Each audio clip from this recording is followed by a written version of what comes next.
What is going on, everybody? It is Dylan with Astrodfs, bringing you a brand new video. Today's video going over Sunday's main slate players. So, there's still some injury news waiting to happen. Obviously, I can't make the video on Saturday or Sunday, so I'm making it today. So there's still some news that'll come out that could be changing, but let's get into it. So I don't have anybody in that top echelon of quarterbacks in for anything. Obviously, they can. Every quarterback is a tournament play, but guys I want to get more exposure to than others in values, like those guys I want to get. So the Josh Allen, Dak Prescott, the tied for the highest total on the slate. I don't really like that one on paper. Both offense is good, right, and both defense is good. So I just don't really want to touch that one that much. Two against the Jets, another one with Tyreek banged up. Mahomes against New England. New England still having a very solid defense. CJ Stroud out. Justin Fields against Cleveland. That's a rough one. So Brock Purdy is the first one I have at 6,800 as a tournament. Arizona has the second most points per drive given up. Sixth most passing touchdowns allowed. My only concern with Brock Purdy, everything else lines up great for Brock Purdy, except that it could be a CMC game, right? Arizona plays running backs very poorly. CMC, Elijah Mitchell, that running back room could have a really good day. Brock Purdy's still going to have points, but this could be one of his lower fantasy point games because of how bad Arizona is against the running back. But if Arizona can put some points up on the board and this can be back and forth, then obviously someone like Brock Purdy is definitely going to ball out. So I have him as tournament. Next is Sam Howell against the Rams. Last 6 games, Sam Howell has had 20 or more fantasy points.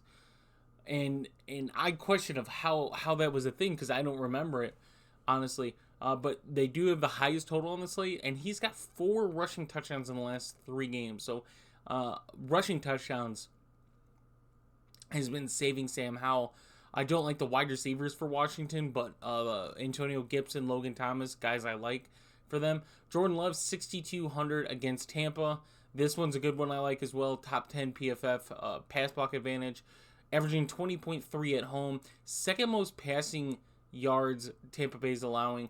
And a lot of injuries. Nothing really confirmed coming out of Tampa Bay yet. Obviously, we'll find out later today and tomorrow who most of those guys are going to be. There's a lot of defensive guys, which is why I like Jordan Love. But we'll see what that looks like come Sunday morning.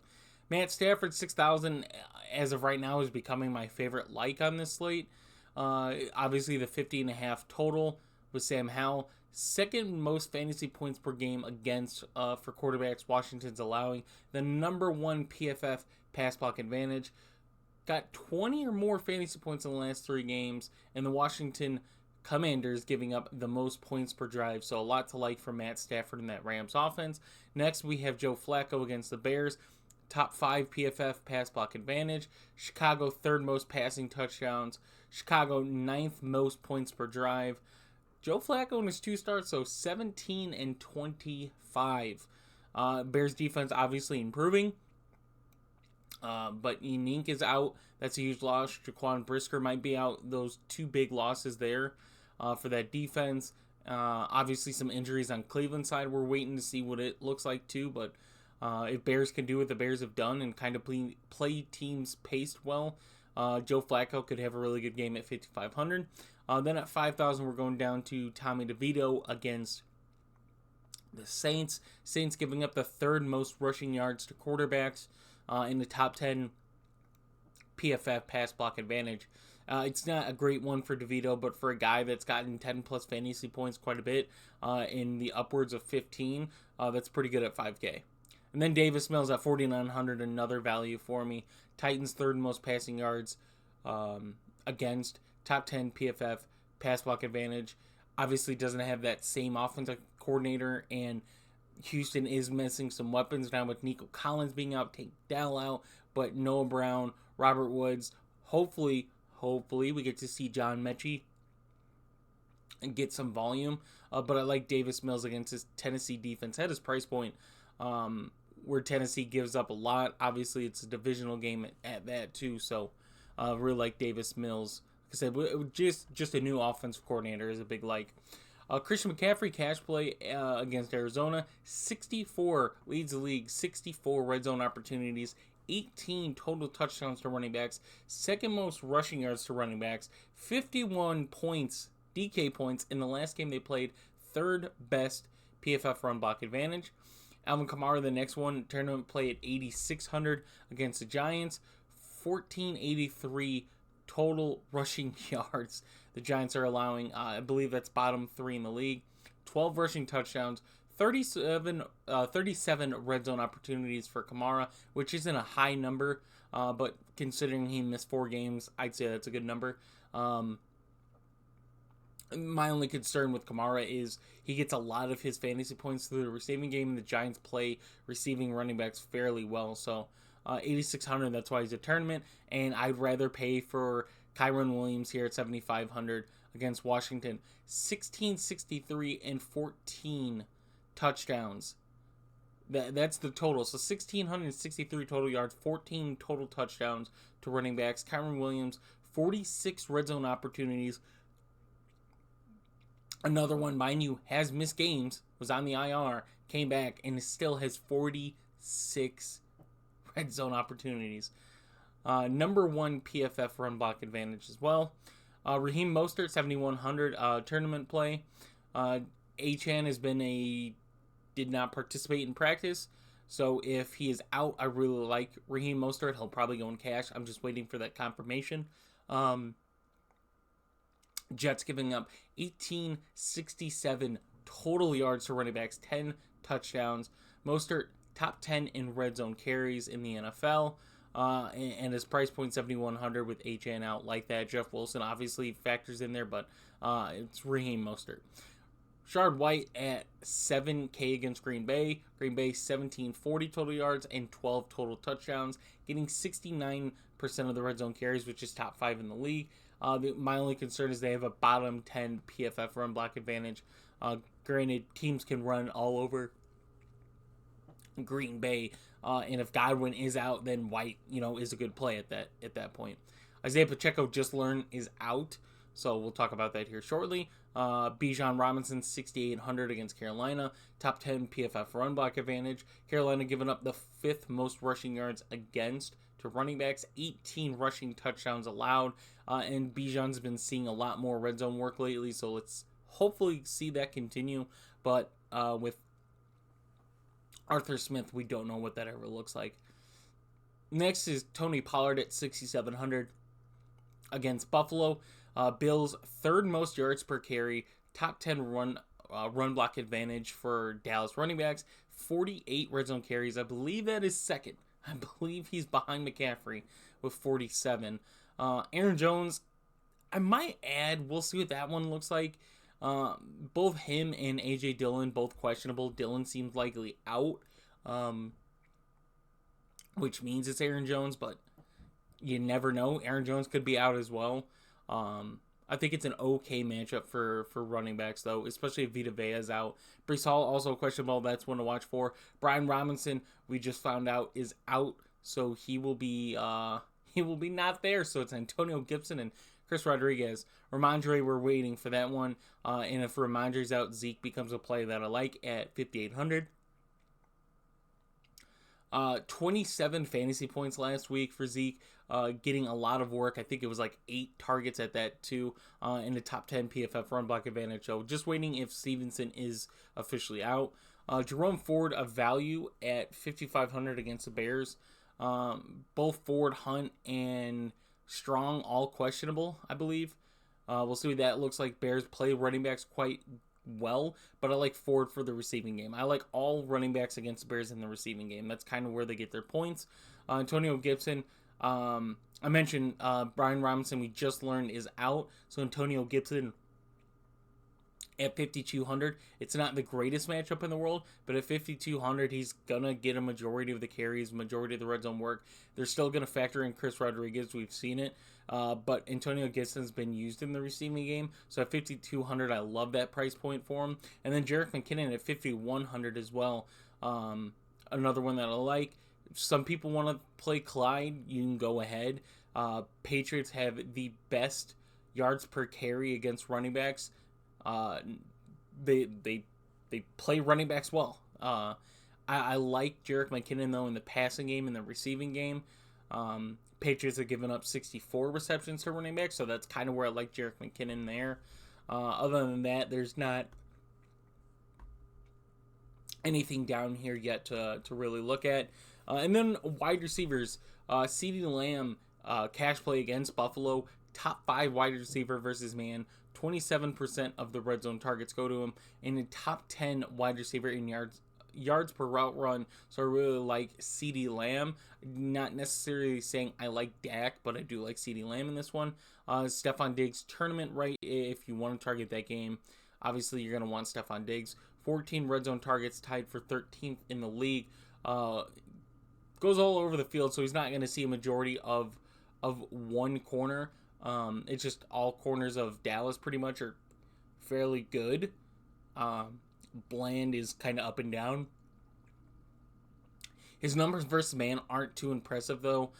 In his last 3 out of 4 games, under 10 DraftKings points, which is very worrisome there. Cooper Kupp I have as a cash play at 7,800 against Washington. Kupp has a better matchup than Puka. Puka's going to see Washington's best corner, but that still doesn't even say a lot. Tied with 11 red zone targets with Puka, and a 32% target rate in routes versus man, which Washington runs more man than zone. So I like Cooper Kupp a lot. Debo, a stackable option for me at 7,700. Number 5th ranked wide receiver in yards per route run this season. Great matchup for all San Francisco wide receivers. 18 red zone opportunities. It's a pretty good number there. And great versus zone. I just prefer Ayuk again.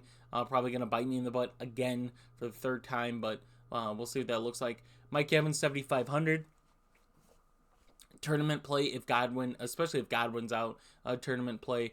Number 1 ranked wide receiver in fantasy points per touch on the slate. So anytime he's getting the ball, he's getting you the most fantasy points. Great matchup of who he's going to see, especially if Jair is out. It's even better. 11 red zone targets, and if Godwin's out, that number probably definitely improves this Sunday. Puka, mentioned cash. You could play either one. I don't have a preference. Obviously, if you want to play the save the salary route, you go Puka. But yeah, 9th best wide receiver in yards per route run, tied with 11 red zone targets. Way more yards than Kupp versus man. So his yardage that he gets versus man is better than Kupp's, but Kupp gets more targets if that makes sense. So it's kind of like a Debo, Brandon Ayuk sense in red zone. Great matchup for Brandon Ayuk of who he's gonna see. Only 5 red zone targets this season, but he's got 4 touchdowns in those 5 targets. Number 2 ranked wide receiver in this slate in yards per route run. Better versus zone than Debo. So another one there. Check the injury status of Chris Olave. If Olave is good, I like that matchup for Olave. If not, Shaheed, A.T. Perry become more likable. But let's go down to DJ Moore. At 6,900, 21% of the red zone targets. Top 5 wide receiver in the league versus man coverage. Great matchup against Cleveland, who still plays wide receivers fairly well.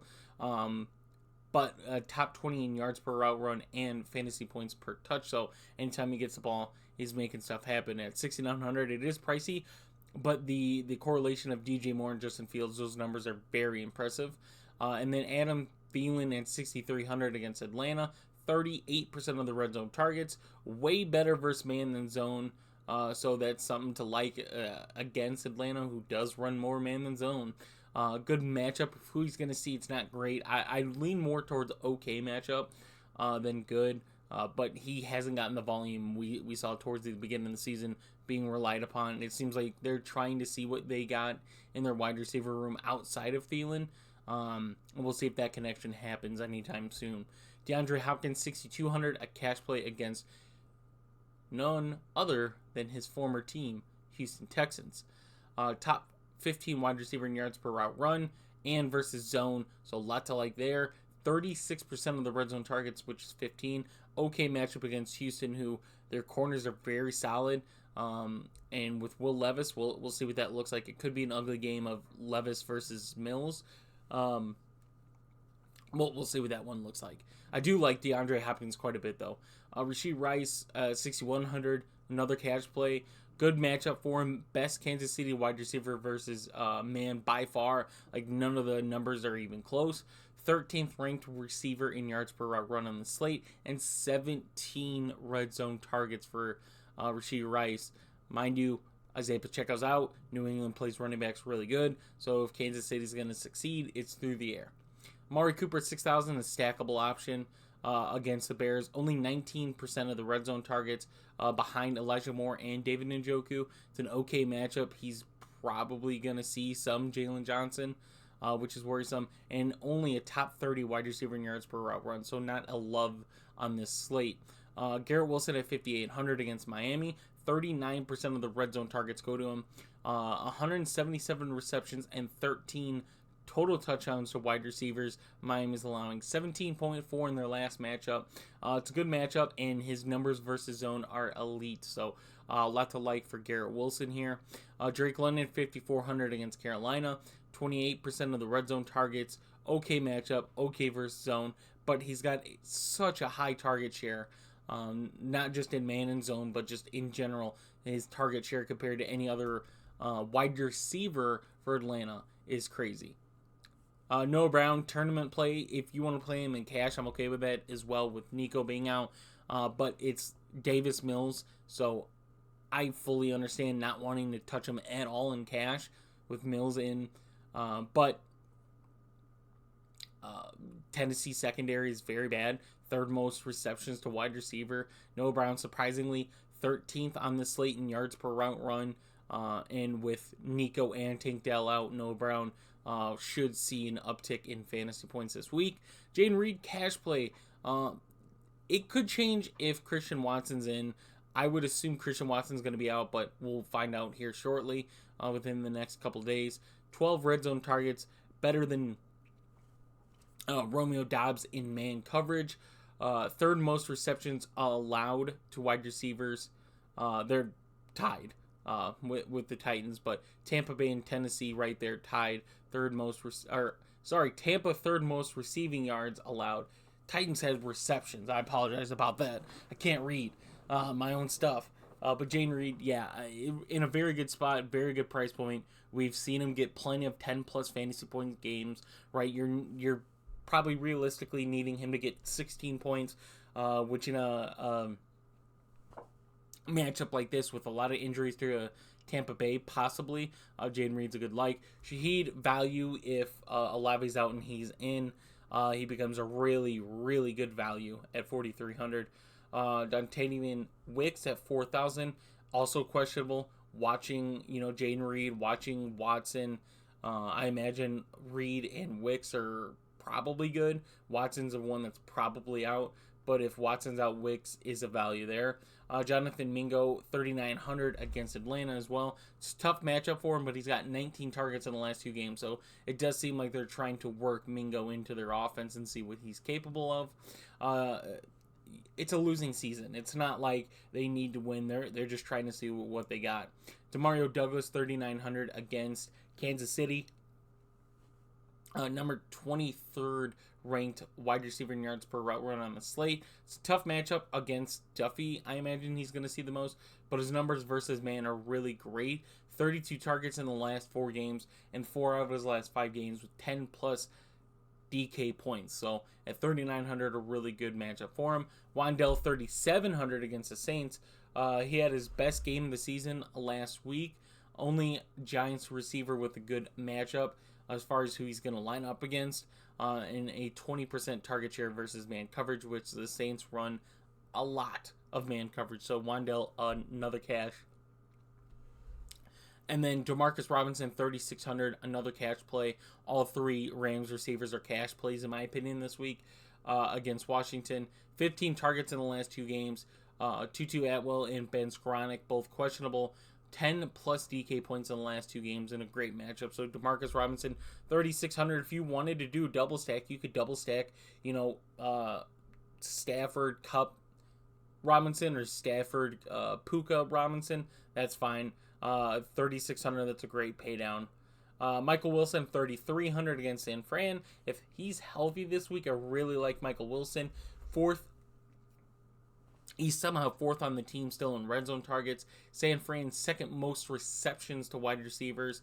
Best wide receiver on the team versus zone. 15th on the slate in fantasy points per touch. So anytime he touches the ball, he's getting a lot of fantasy points. So like that. And then last but not least, John Mechie at 3,200 against Tennessee. This is a personal value. I'm not throwing it out there. I just want to see John Mechie finally. I want to see the guy that I saw in Alabama finally get used in this offense. 5 targets last week, only 1 catch, I believe. With Nico being out now, I imagine John Mechie is going to be the wide receiver 3. It'll be Noah Brown, Robert Woods, and John Mechie. It's not guaranteed though, but it is a good matchup for him, so I really like him in this slate. And then tight ends, there's not a lot as of right now. George Kittle is a stack, number 1 PFF tight end advantage, 21% of the red zone targets, number 1 in yards per route run on the Sunday slate. Only 1.9 DK points in the last matchup though. Njoku at 4,700 is a tournament play, top 10 PFF tight end advantage. 31% of the red zone targets go to him, and it's a great matchup against the Bears linebacker core there. Logan Thomas, 3,700 as of right now, is a good run back if you're stacking the Rams, which it seems like people are going to be. Rams giving up 809 yards and 7 touchdowns to tight ends. So I think Logan Thomas is a great run back piece if you want some exposure to the Washington side. Tucker Kraft at 3K cash play. 776 is what Tampa Bay is giving up to tight ends. With Watson likely out and Reed and Wicks being banged up. Obviously, if they're playing, that means they're good to go. But still, Tucker Kraft can be relied upon a little more. And the injuries, I keep mentioning the injuries on Tampa Bay. There's a lot of key ones there. Could help Tucker Kraft as well at 3K. But I think if you're paying down for that tight end spot, you're going Chig against Houston at 2,900. Cashman, who plays tight ends fairly well in this league and would see Chig, is doubtful. So it's likely he's out, right? That's all but confirmed. But Houston's giving up 88 receptions and 839 yards to tight ends. 8.5, 9.4, and 9.6 in the last 3 games. So paying 3K, that's kind of exactly what you want, plus some. So that is it for this, guys. Like I said, this is coming out on Friday, so there's still practices happening currently. There'll be injury news released today and tomorrow and Sunday. So if you guys want this updated sheet come Sunday morning, click the link in the description for our Discord, and you can get the sheet on Sunday. So hope you guys enjoy. I'll see you in the next one.